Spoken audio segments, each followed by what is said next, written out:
Halo dan selamat datang kembali. Oke, jadi di depan kita ini ada setumpuk materi yang padat banget dari buku Disability Inclusion dan Inclusive Education. Padat banget. Dan misi kita hari ini cukup jelas, kita mau coba bongkar ide-ide besarnya.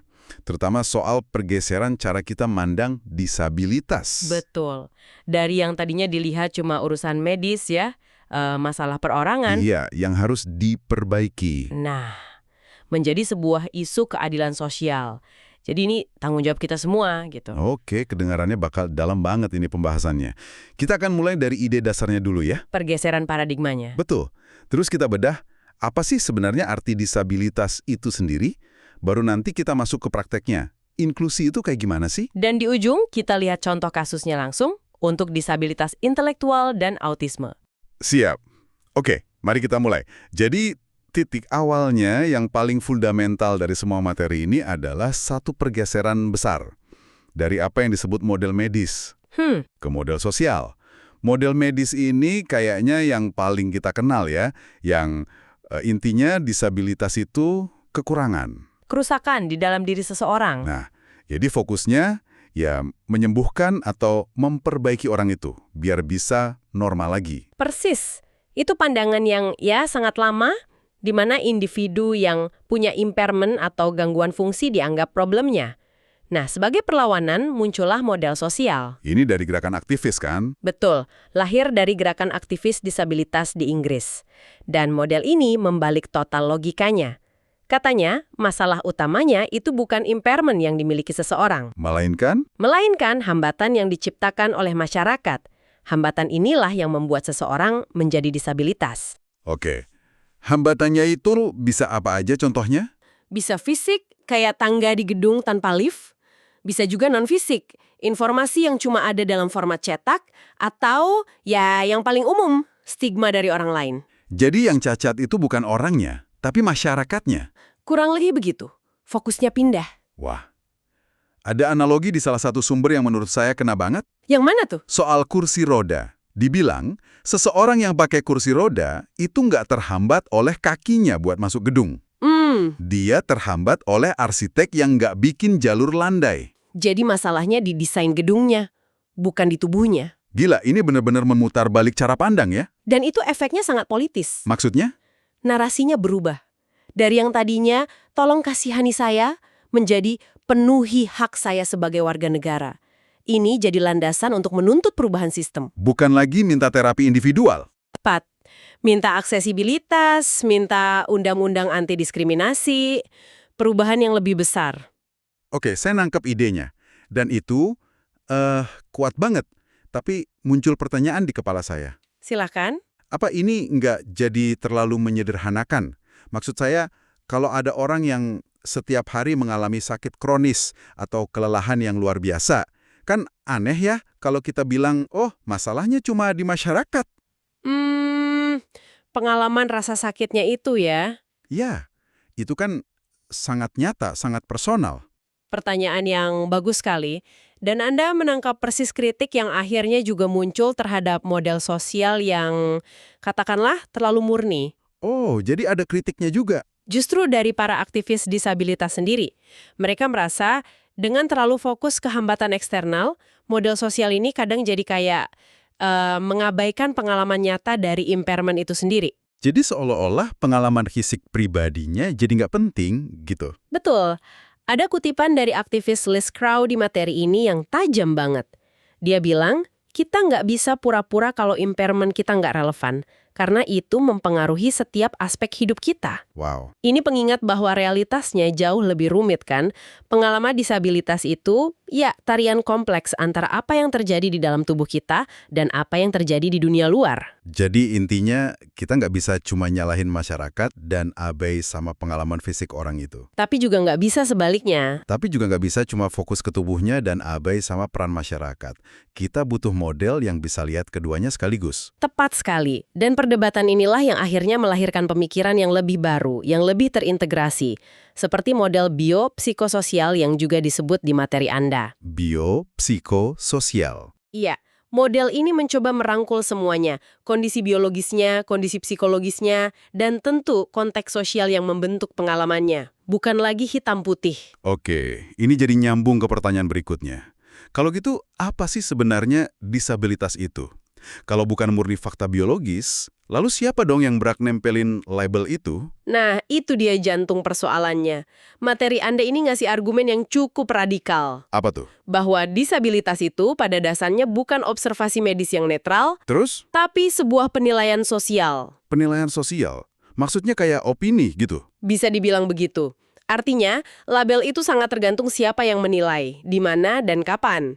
Sumber Anda ngasih contoh yang, wah gamblang banget untuk buktiin ini. Ah iya, yang soal anak sekolah itu kan? Betul. Ada siswa yang didiagnosis punya learning disability di satu negara bagian di Amerika. Tapi pas keluarganya pindah ke negara bagian lain, dia dianggap sembuh. Diagnosisnya hilang. Kenapa bisa gitu? Bukan karena otaknya tiba-tiba berubah kan? Bukan, tapi karena kriteria diagnostiknya beda di tempat baru. Standar normalnya beda, jadi status disabilitasnya bisa muncul dan hilang cuma dengan nyebrang perbatasan. Ini bukti telak kalau label itu sangat subjektif. Gila sih ini, jadi akarnya semua ada di konsep kenormalan. 4. Masyarakat kita, tanpa sadar, bikin standar tentang tubuh dan pikiran yang ideal atau normal itu kayak gimana. Begitu kita bikin standar itu, Otomatis kita juga menciptakan lawannya, yang tidak normal. dan garisnya seringkali arbitrer banget. Dan dari ide kenormalan inilah sumber Anda memperkenalkan kita ke konsep yang lebih besar lagi, yaitu ableism. Ableism. Oke, ini istilah penting.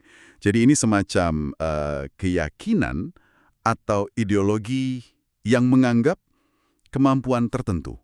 Kayak bisa jalan, bisa melihat, bisa mikir dengan cara tertentu, itu lebih superior dari yang lain. Gitu kan? Tepat, itu sistem kepercayaan yang mendasari banyak hal di masyarakat kita. Ableism itu ideologinya. Dan dari ideologi itu lahir prakteknya, yang disebut disableism. Oke, bedanya apa? Ableism dan disableism. Gampangnya gini, ableism itu cara pandangnya, keyakinannya. Kalau disableism itu diskriminasinya, perlakuan gak adilnya. Tunggu, biar saya proses. Jadi ableism itu ideologi di kepala. Ya, Keyakinan bahwa ada satu cara normal untuk punya tubuh. dan disableism itu manifestasinya, tindakannya. Oke. Jadi yang satu pikirannya, yang satu lagi tindakannya. Anda merangkumnya dengan sempurna. Dan ini bukan soal kita menyangkal adanya perbedaan ya, tentu saja orang beda-beda. Poinnya adalah, masyarakatlah yang menempelkan nilai pada perbedaan itu. Masyarakat yang memutuskan bahwa nggak bisa jalan itu tragedi, tapi katakanlah nggak bisa kalkulus itu wajar. Padahal keduanya sama-sama soal kemampuan. Persis. Oke, kalau masalahnya ada di penilaian dan hambatan sosial, berarti solusinya ya harus mengubah masyarakat. Dan kata kunci yang terus muncul di materi Anda itu inklusi. Betul. Tapi ternyata kata ini pun sering disalahartikan. Ada perbedaan besar antara integrasi dan inklusi. Betul sekali. Sering banget dipakai gantian, padahal filosofinya beda jauh. Coba jelaskan. Oke. Integrasi itu ibaratnya kita punya sistem sekolah yang udah jadi nih, udah kaku, terus kita masukin anak penyandang disabilitas ke dalamnya. Harapannya anak itu yang bisa beradaptasi. Jadi kayak tamu yang harus ikut aturan tuan rumah. Persis. Sementara inklusi sejati itu jauh lebih fundamental.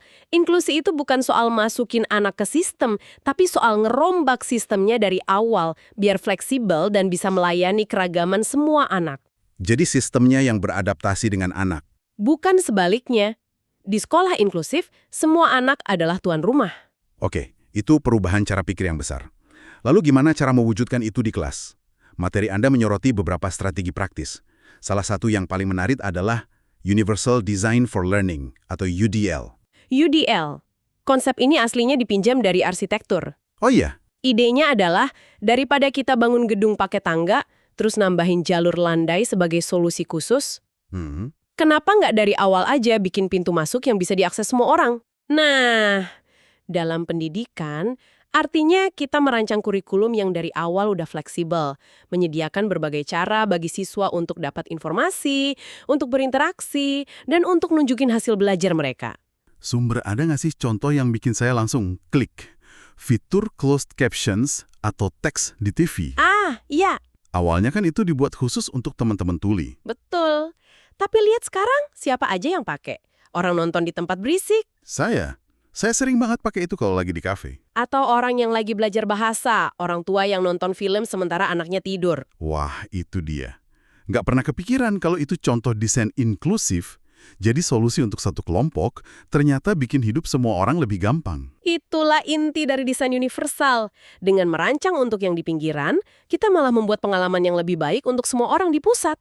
Selain UDL, ada juga pendekatan lain yang disebut yaitu differentiated teaching. Atau pengajaran berdiferensiasi.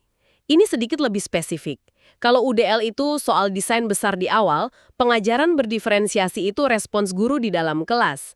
Dia secara aktif mengubah konten, proses, atau cara penilaian untuk memenuhi kebutuhan individual siswa. Oke, itu soal metode. Tapi ada aspek manusianya juga yang ditekankan banget. Body culture atau budaya pertemanan. Tapi ada syaratnya. Resiprositas. Atau timbal balik. Kenapa ini penting banget? Karena terlalu sering body system itu cuma satu arah. Anak non-disabilitas menolong anak penyandang disabilitas.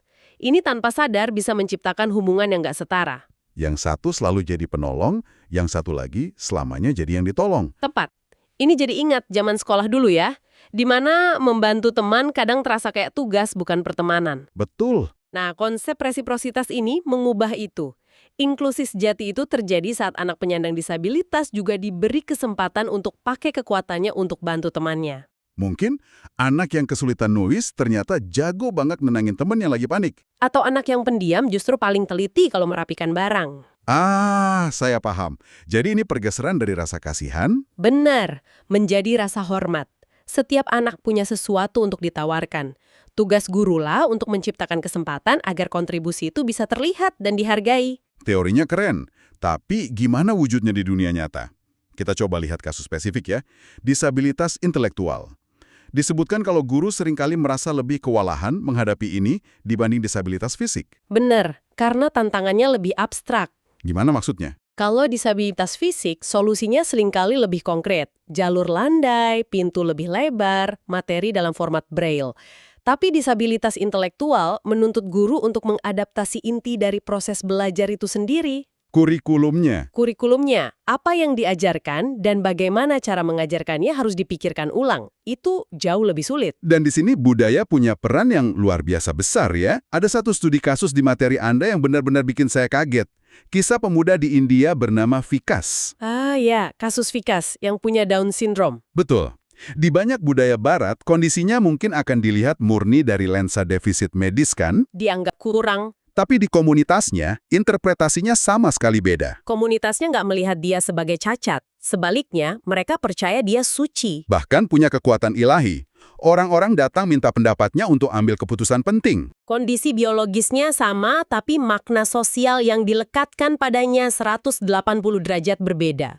Ini contoh paling ekstrim dari disabilitas sebagai konstruksi sosial. Dia diberi peran sosial yang dihargai, yang memberinya status dan martabat.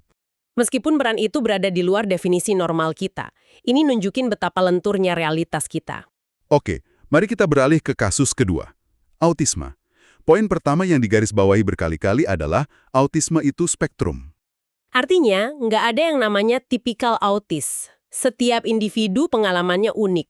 Dan karena itu, nggak ada satu solusi ajaib yang cocok untuk semua. Tapi ada beberapa pola yang bisa bantu kita memahami. Misalnya, banyak individu autistik adalah pemikir detail thinkers. Pemikir detail, Mereka hebat banget lihat detail-detail kecil yang sering kita lewatkan, meskipun kadang mereka kesulitan melihat gambaran besarnya.